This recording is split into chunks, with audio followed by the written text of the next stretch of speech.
আবু হুরায়রা রাদিয়াল্লাহু আনহু হতে বর্ণিত, রাসূল সাল্লাল্লাহু আলাইহি ওয়াসাল্লাম বলেছেন, মালাকুল মাউতকে মূসা আলাইহিস সালামের নিকট প্রেরণ করা হলো।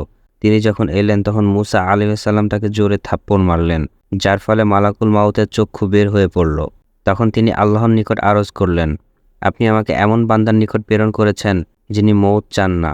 আল্লাহ তাআলা তখন তার চক্ষু আপন স্থানে ফিরিয়ে দিয়ে বললেন, তুমি আবার যাও এবং তাকে বলো, আপনি একটি ষাঁড়ের পিঠে হাত রাখুন।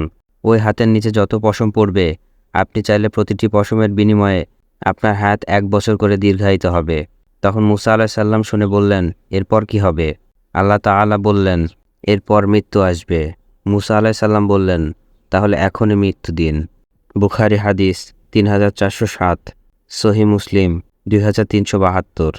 হাদিস বিশেষজ্ঞগণ বলেন, তিনি তাকে চিনতে না পেরে আর বিনা অনুমতিতে ঘরে প্রবেশ করার কারণে রেগে গিয়ে তাকে আঘাত করেন।